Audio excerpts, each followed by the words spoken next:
clairement, aujourd'hui, l'électrification du transport routier et du transport individuel est maintenant une évidence pour tous les constructeurs. C'est strictement nécessaire pour tout un tas de raisons, mais l'une d'entre elles étant effectivement la dimension CO2.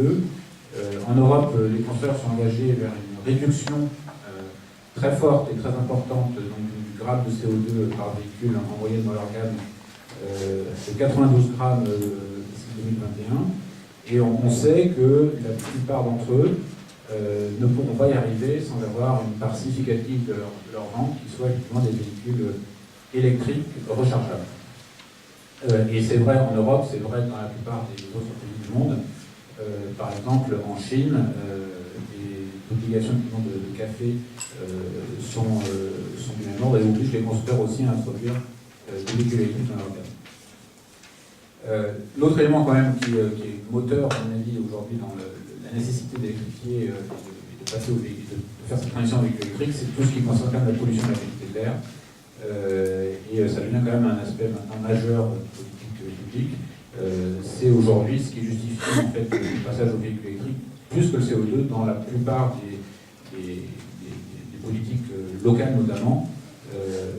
Alors c'est vrai en Europe, les Pays-Bas par exemple ont un vrai sujet, et aujourd'hui tout ce qui a été mis en place, on en parlera tout à l'heure peut-être, en termes d'aide aux véhicules électriques aux Pays-Bas ou dans une ville comme Amsterdam, ont été vraiment faits pour des raisons d'amélioration de la qualité de l'air compte tenu de la situation dans ces pays-là.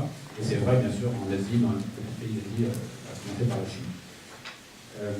Alors, quelques chiffres quand même sur ce marché naissant, mais malgré tout à croissance rapide. Il s'est vendu donc, dans les 4 dernières années à peu près 500 000 véhicules électriques, donc véhicules tout électriques, 100% électriques dans le monde. Ça représente quand même, même en intégrant des calculs du puits à la roue, etc., 600 millions de CO2 économisés, de tonnes de CO2 économisées. Donc Renault plus Nissan, l'alliance sur ces 500 000 véhicules en a vendu la moitié, 250 000. Si je fais un focus sur l'année 2014, il s'est vendu 175 000 véhicules électriques dans le monde. Donc ouais, effectivement, c'est une croissance exponentielle. Et un tiers en Europe, un tiers aux États-Unis et un tiers au Japon, Chine et la France est le deuxième pays aujourd'hui en termes de vente de véhicules électriques. 15 000 l'année dernière. Le premier pays étant la Norvège. On en reparlera. Effectivement, ils en ont vendu 17 000 l'année dernière. Et le pourcentage des ventes chaque mois de véhicules électriques en Norvège se promène entre 10 et 20%. Il y a un véhicule sur 5 tous les mois qui est vendu qui est un véhicule électrique. Et le numéro 1 des ventes en Norvège, c'est depuis quasiment 18 mois sans discontinuité, toujours un véhicule électrique. Ça a été la Leaf de Nissan, la Golf la e-Golf de Volkswagen. Et Zoé a été introduite trop récemment, mais en forte croissance. Donc c'est un marché quand même en croissance qui est petit, enfin petit mais plus si petit que ça, surtout en croissance forte, 50 à 100% de croissance par an, on va dire tout pays, toute région confondue. Et puis effectivement, on en a parlé dans l'introduction, il est en train de se passer quelque chose en France, puisque on était nous sur un trend de vente de Zoé de l'ordre de 500 et 700 véhicules par mois. Et puis au mois d'avril, on en a fait plus de 2000. Et puis ça continue. Donc ça, c'est l'effet super bonus, qui effectivement a été très fort, beaucoup plus fort que ce qu'on attendait encore. Et qui est très intéressant parce que ça veut dire, ça montre effectivement le niveau quand même de sensibilité au prix malgré tout. Ça veut dire aussi que ces ventes se sont faites essentiellement sur des particuliers. Donc c'est vrai que jusqu'alors, on était à peu près sur un marché qui est moitié flotte, moitié particulier sur Zoé, et vous avez raison, c'est très important cet aspect évolution des mentalités. Et là, donc, depuis le mois d'avril, maintenant il y a 4 fois plus de ventes aux particuliers qu'aux flottes. C'était une partage.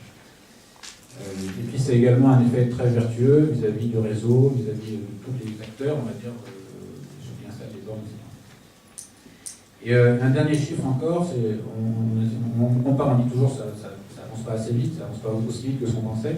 Il faut voir quand même que le véhicule électrique, en termes de décollage depuis 4 ans, quand on regarde finalement la vitesse à laquelle les ventes ont décollé par rapport à la dernière grosse on va dire, innovation technologique qui a eu lieu dans l'automobile, qui était l'introduction des hybrides. Donc, quand Toyota a introduit les hybrides au début des années 90, et puis on compare finalement la courbe de décollage des deux technologies dans la même durée, et ben, le véhicule électrique décolle 25 fois plus rapidement. On oublie souvent, on pense que l'hybride c'est un succès, mais on oublie que pendant les 90, c'est quasiment rien passé, alors que 4 années de véhicule électrique, on est déjà à des niveaux de vente significatifs. Alors la suite, bon, il y a pas trop mettre mes temps, je répondrai à beaucoup de questions. Je pense que vous avez évoqué, M. le ministre, tous les sujets qui sont importants et qui vont faire qu'on va continuer dans cette story ou pas.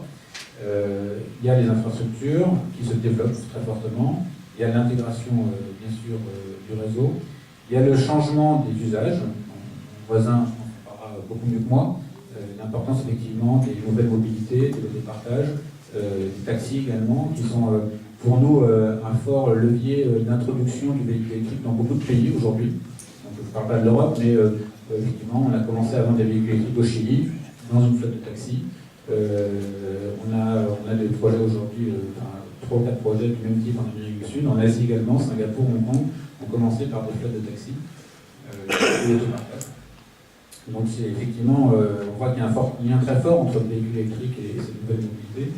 Il y a un lien très fort entre le véhicule électrique et les énergies, la transition énergétique en général, et l'intégration dans le réseau. Et bon, je m'étendrai un peu plus là-dessus, on voit également, je pense aussi.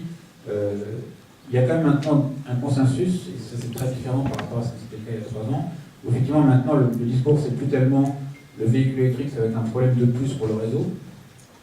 Ça va être effectivement une contrainte supplémentaire par rapport à toute cette révolution de la transition énergétique et de l'énergie renouvelable, mais finalement, beaucoup d'énergéticiens et de décideurs commencent à voir le véhicule électrique comme étant vraiment une partie de la solution. On y reviendra, mais l'intégration dans le réseau, elle est essentielle. Et en fait, on est toujours en train de penser finalement qu'est-ce qui se passe quand il y aura 1 million de véhicules sur la route.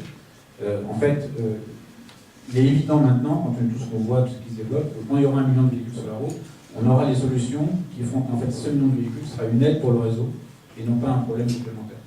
Et finalement, il ne faut pas se projeter avec ce qui est aujourd'hui la situation où effectivement il n'y a pas encore tous ces systèmes de smart charging, mais tous ces systèmes de smart charging, ils existent, ils ont été testés, la technologie n'est pas très compliquée. Et la seule raison pour laquelle ils n'ont pas été installés de manière importante, c'est parce que la demande n'est pas encore là, les véhicules ne sont pas encore là.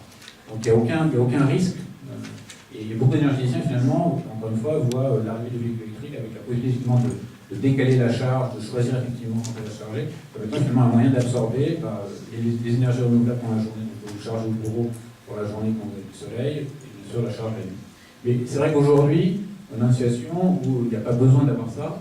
Le système juste heure creuse, heure pleine suffit. Il n'y a pas besoin d'aller beaucoup plus loin. Mais je participe, Renault participe à énormément d'expérimentations qui montrent que des solutions beaucoup plus sophistiquées existent. Voilà, je ne vais pas traiter tous les sujets à venir. Un point quand même sur les ruptures qu'on attend. Alors, deux points pour terminer. Le premier, c'est que un élément moteur de tout ça, c'est effectivement l'évolution des mentalités. Et là-dessus, on est extrêmement confiant sur le fait qu'il n'y a pas de retour en arrière. On a un niveau de satisfaction des clients qui est énorme. On a des taux de satisfaction sur les clients qui ont acheté des Zoé, des Kangoo, de l'ordre de 95-98%. On a ça sur aucun autre véhicule de la gamme. Donc c'est-à-dire que chaque nouvel utilisateur de véhicule électrique est un ambassadeur. Et donc il y a cet effet boule de neige qui se passe, qui est encore trop lent parce qu'il n'y en a pas assez, mais qui est évident. Il n'y a pas de retour en arrière. Et le deuxième élément, c'est que les gens sont satisfaits, non pas parce que ils sauvent la planète, même si ça a pu être ça a pu être un moteur au départ, mais parce qu'ils adorent conduire leur véhicule électrique. Je pense au postier. La Poste est très fortement engagée sur le passage au véhicule électrique. Les postiers qui étaient un petit peu compliqués, qui a été un peu difficile de convaincre au départ. Les gens qui conduisent beaucoup, je ne veux pas avoir une voiture de golf pour aller travailler. Finalement, ne veulent plus revenir en arrière parce qu'effectivement, c'est un confort de conduite, le silence, l'absence de vibration, le fait qu'il faut pas remettre le contact à chaque fois qu'on s'arrête. C'est des éléments qui sont extrêmement valorisés par nos clients. Et le dernier élément, ça concerne les batteries et l'autonomie. On n'a pas pour objectif de remplacer 100% des usages.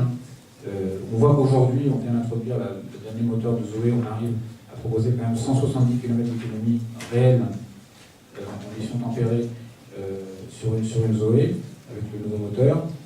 C'est évidemment très très largement suffisant pour 90% des usages, mais aussi 30% des usagers de manière permanente. On sait aujourd'hui, un chiffre qu'on a déjà beaucoup commenté, il y a un tiers des véhicules du segment B, de la taille du Clio, qui ne font jamais, toute leur vie, toute l'année, plus de 100 km, parce que c'est une deuxième voiture, et ces véhicules peuvent basculer au véhicule électrique automatiquement. Maintenant, ça ne veut pas dire que l'autonomie ne va pas s'améliorer, et ça, vous l'avez déjà entendu. On voit que le coût au kilowattheure et la densité énergétique des batteries s'améliore très fortement, beaucoup plus vite que ce qu'on imaginait encore il y a 2 ans. Et on va effectivement arriver avec des produits qui vont être à la fois moins chers et surtout avec beaucoup plus d'autonomie que ce qu'on a aujourd'hui, bien avant 2020, ce qui va être une rupture majeure, je pense, aussi dans l'adoption de cette technologie.